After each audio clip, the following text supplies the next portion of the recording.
Hi, I'm Jessica and I'll be telling you all about my epilepsy in this documentary.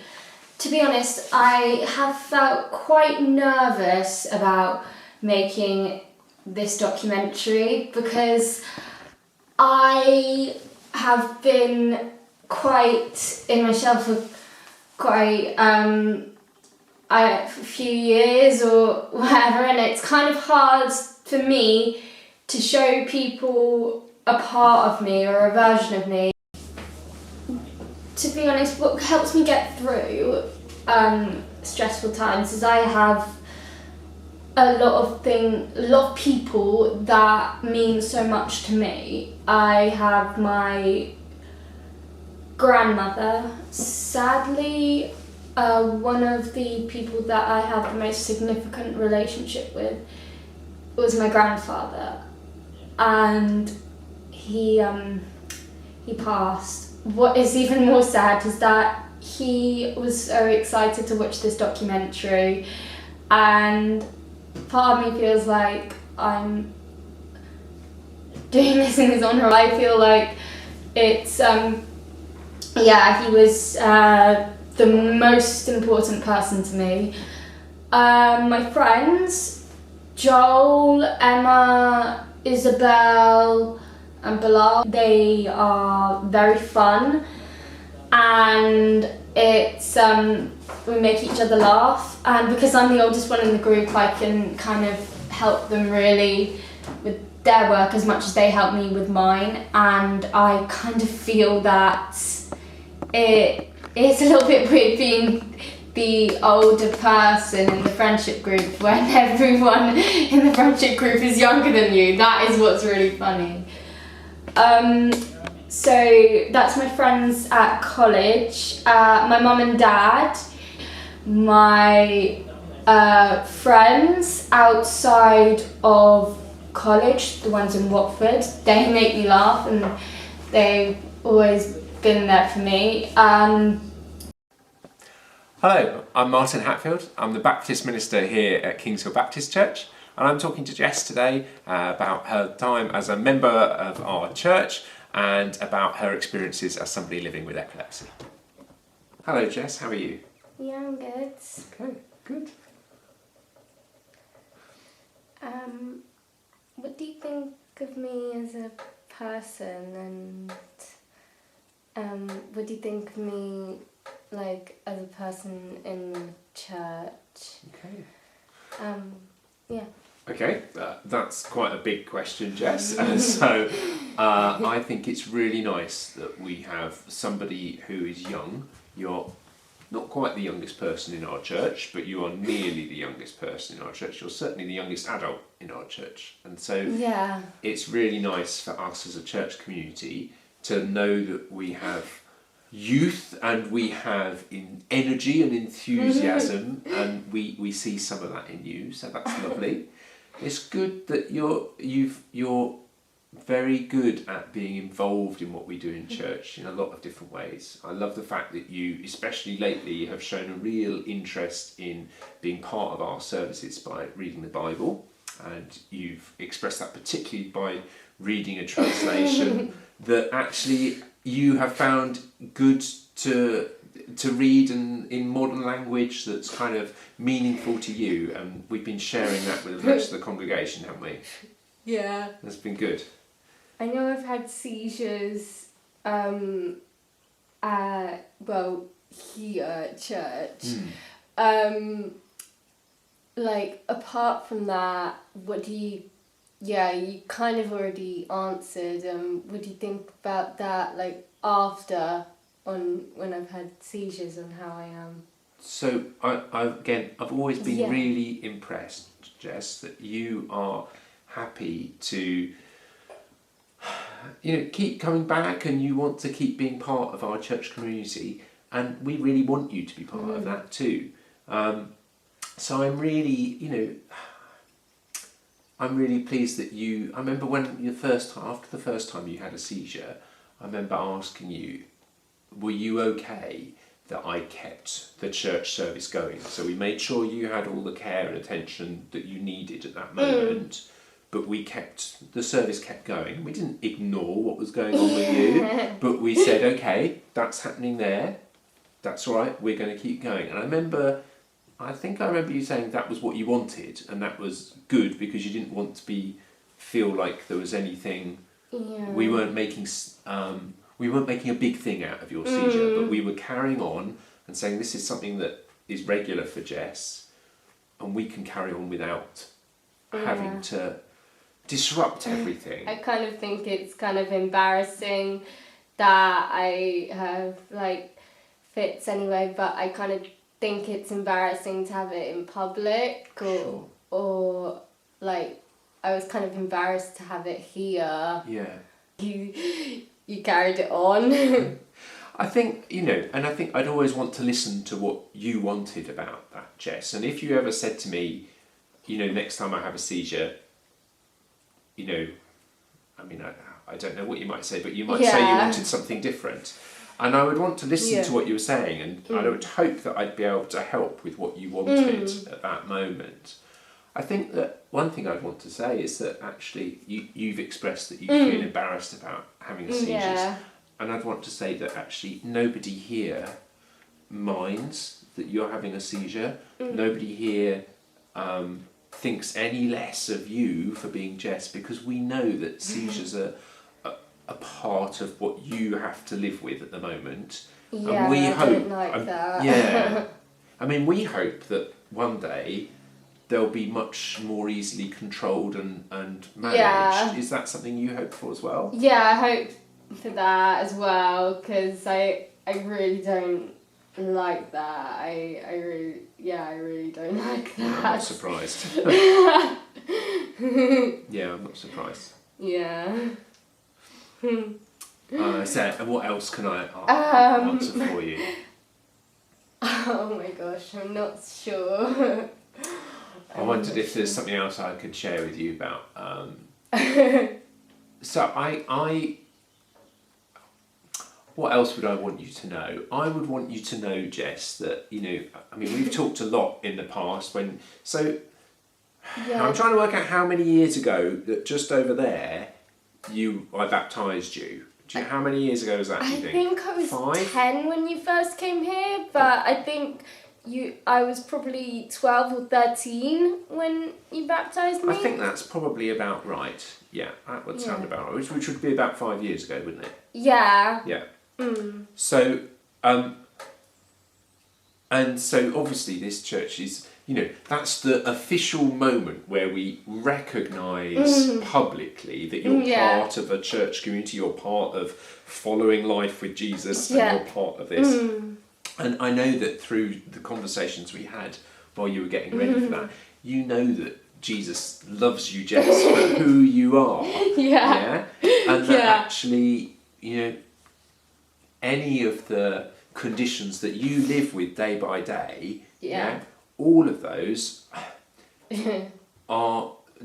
none of those stop Jesus from loving you. If anything, I'd think it probably means he loves you even more. That actually, in the midst of the things that you deal with quite often, Jesus is still there saying, "I love you, Jess," and I know it's difficult, but I think I'd want you to know that. Really. Yeah. And I think the church community would say they love you too. Safe. I remember someone helped me, and I remember Poppy helping me. That's right. And my mum, but I don't remember anything else. I remember David, who doesn't come very often, but he was here with his wife that day, and I remember him. I think he took his coat off to help you as well, and I think you had a coat either to protect your head and stuff like that. So. Right. Okay. Okay. They are always there for me. There are a lot of friends outside of college, the ones in Watford. They make me laugh, and they've always been there for me. My teachers... I really enjoyed teaching you last year, Looking at your questions, I can't imagine, being in your shoes. What that must be like being your age and kind of living with epilepsy. It's a horrible thing, but it's also kind of part of you, and it's something that you kind of have to kind of live with. But it still doesn't make it easy seeing it, really, and I find that kind of quite difficult.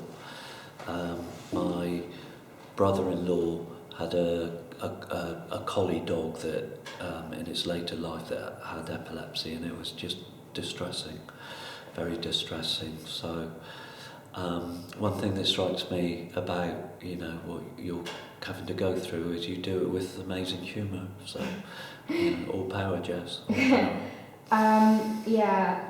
As well as the seizures, what surprises you about me? I think what surprises me about you is that you just kind of get on with it. You don't kind of let it. You don't dwell on it. I mean, I think it's difficult to kind of live your life with it, but you just kind of deal with it. You get on with it, and that's kind of good, really. What do you think about me as a person? I don't know. I mean, our relationship is a kind of teacher-student, and you kind of get on with it and do things. Yeah. Really. So.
I wonder what I think of Jessica as a person, but I think Jessica is a very nice person.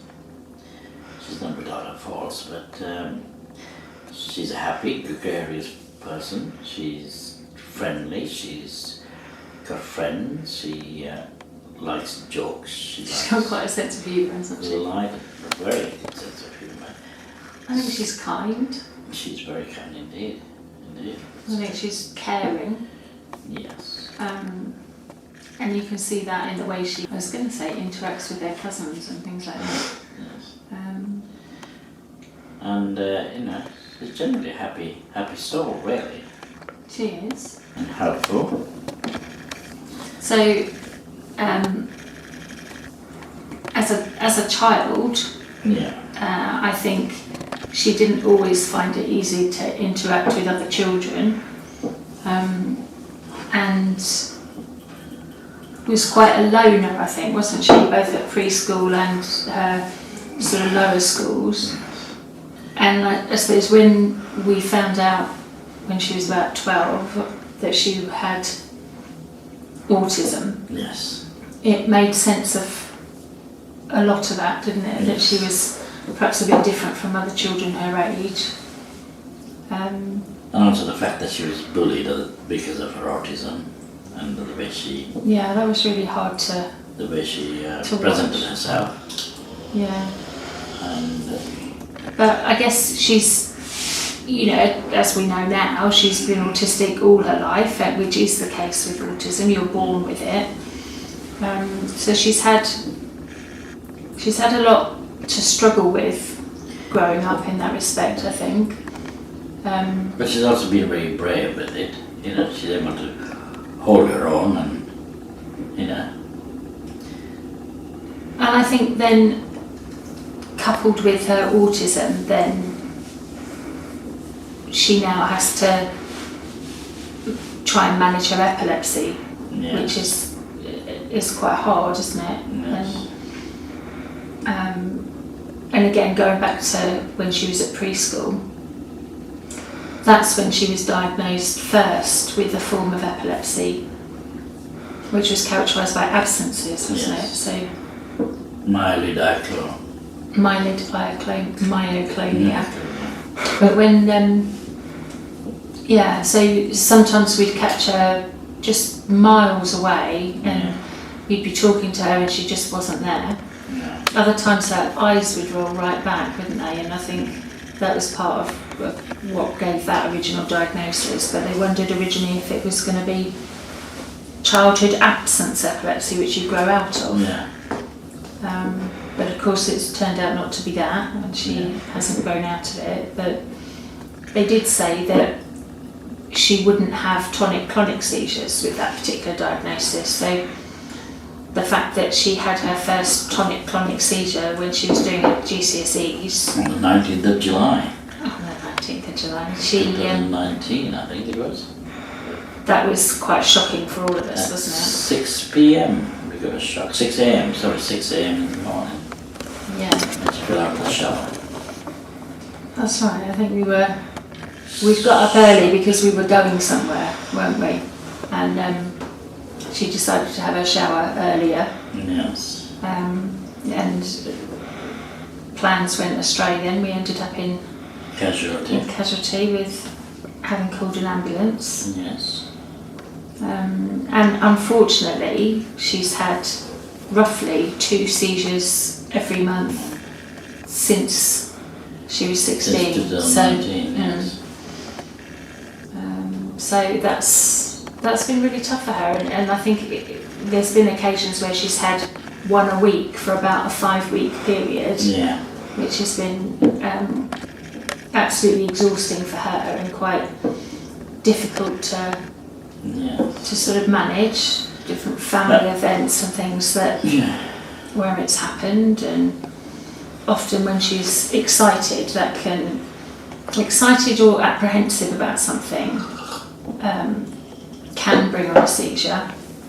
Yes, or stress, isn't it? Yeah. When she's stressed about anything, But that's just some of it. They're the ones that we can kind of try and understand, aren't they? But it happens anyway. And of course we don't know how many seizures she has that don't manifest as a tonic-clonic seizure. So there's lots of brain activity. Yes. Which obviously affects her concentration and her memory and her retention of information, which has had a massive impact, I would say, on her education, really.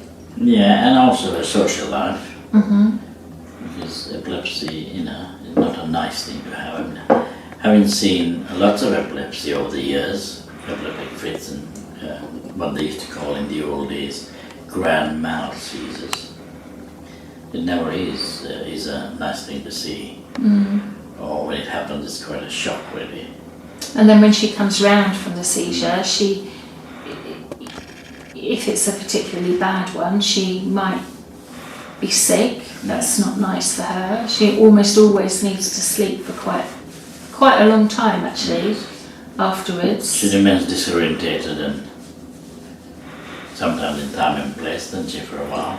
And sometimes she's quite feisty and will fight us when we're suggesting that no, she's not ready to get up yet. She just needs to stay down and try and relax for a bit. But feisty is a part of her normal personality. She's quite feisty.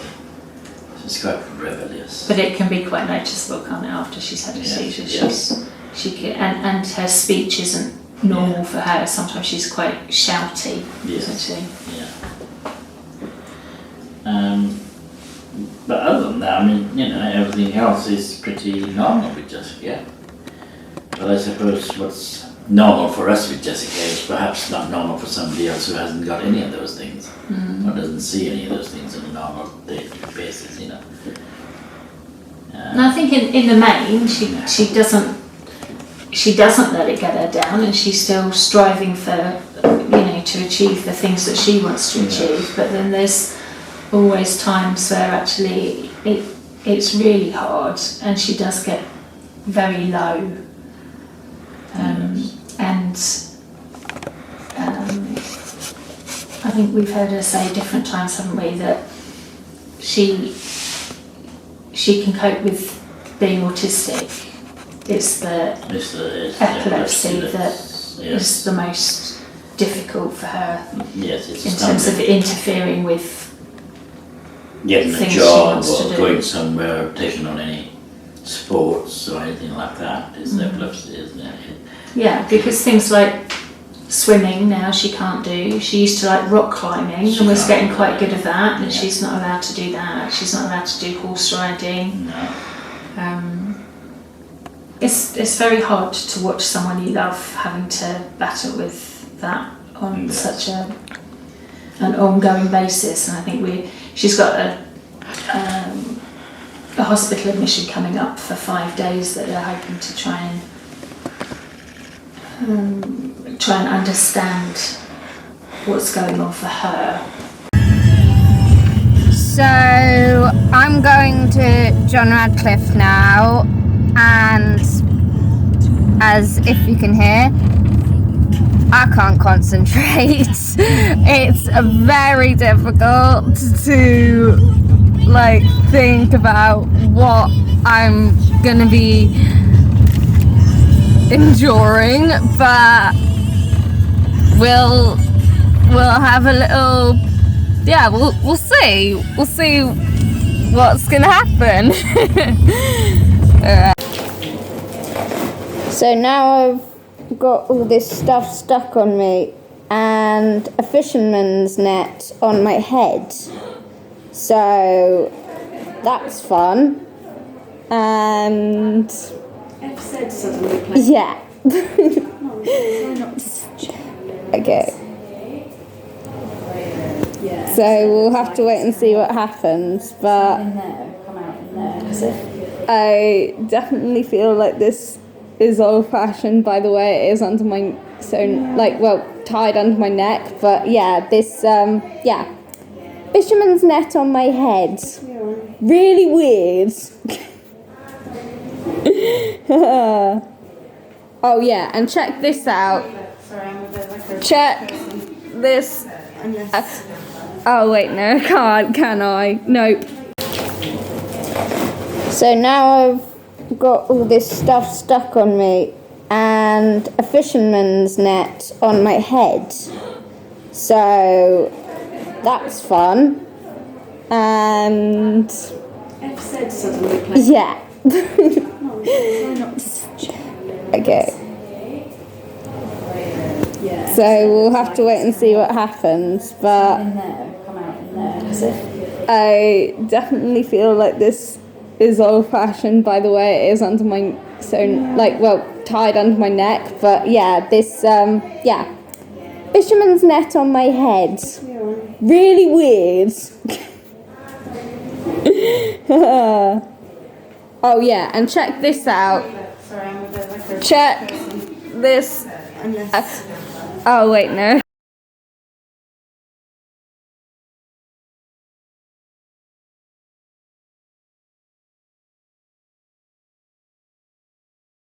So this is day 3 of staying in the hospital. It's alright, I think. Just my hand's a little bit itchy, but I think it's going pretty good so far. I slept really well last night, so we'll just have to see what. So I had my cannula. I'm all bandaged up, even more bandaged than before. It's really, I think they overdid it with the bandage, but I guess it's comfortable. Kind of nice. Very comfy. Not so itchy. but yeah. So now I've had that, so I'm getting a new bandage, as you can see. No bandage for now. I will probably, my cannula was coming out of this hole in my hand, and so they're gonna try again and get a new one for me. I actually wish it was just the hand and no more poking. But what can you do? So that's the organisation for today. Cannula. Yeah.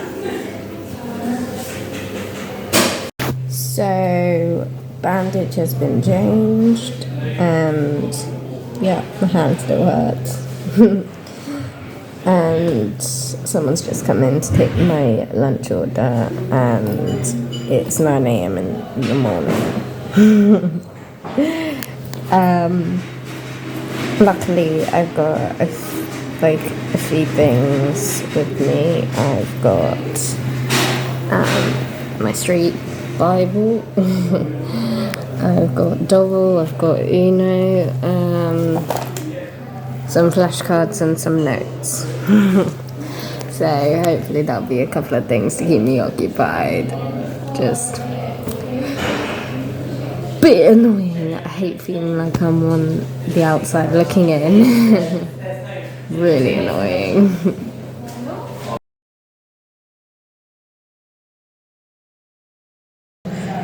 Right, so I had a 20-minute nap, and yeah,